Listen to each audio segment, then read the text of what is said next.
ह्या बापलेकांची दुखणी बरी झाली की मला दुख नाही येतं आणि म्हणून सकाळी मला कणकणी आली होती आणि आईच्या पप्पानं बनवला होता मस्त मसाले भात. मम्मीनं बनवलेलं जेवण पोराला अजिबात आवडत नाही, 10 रपाटे द्यावे लागतात तेव्हा खाल्लं जातं. पण आज डब्याला पण त्याच्या पप्पांना मसाले भात बनवला होता म्हणून त्याला आवडला. आणि आज घरी आल्यावरती पण पार नाकातनं डोळ्यातनं पाणी येस्तवर पोरगं भात खायत होतं. त्यानंतर सगळ्यांनी वाटतं मी एवढी सुंदर कशी काही दिसते, काय सुंदर बिंदर दिसत नाही मी, ही फिल्टरचा कमाल आहे. आता तुम्हाला माहिती आहे मला मेकअपची ॲलर्जी आहे, त्याच्यामुळे मी मेकअप करत नाही. मग मी फिल्टर भरपूर लावते बरं का, म्हणून माझं थोबडं चांगलं दिसतं आणि केस कसे पण दिसतात. त्यानंतर हा मिशोवरनं मागवलेला रॅक आता मी सारखी शायनिंग मारत तुम्हाला दाखवणार आहे. त्यानंतर 2 दिवस झालं तेल होतं आणि ते काही मी तेल डब्यात ओतून ठेवलं नव्हतं. आळस हो, बाकी काही नाही. तेवढं मोटिवेशनची फार गरज आहे. कामाला जात होते तेव्हा व्हिडिओ बनवायला टाईम नव्हता, आता घरात बसले तर मला आळस येतोय.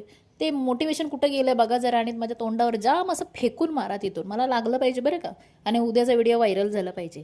आणि हो, चॅनलला सबस्क्राईब करायला काय प्रॉब्लेम आहे तुम्हा सगळ्यांना बाबा. सबस्क्राईब करा हो, चार्जेस काही लागत नाही तुम्हाला त्याच्यासाठी. मोटिवेशन लागू नाही तर न लागू, हा चहा जर पिला ना तर माझ्या डोक्यावर मोटिवेशन द्यायचे विचार फार येतात. आणि हो, खूप खूप आभार, तुम्ही इतका सपोर्ट करताय आणि स्वामींच्या कृपेने तुमच्या सगळ्या इच्छा पूर्ण हो. चला या चहा प्यायला, चला बाय बाय.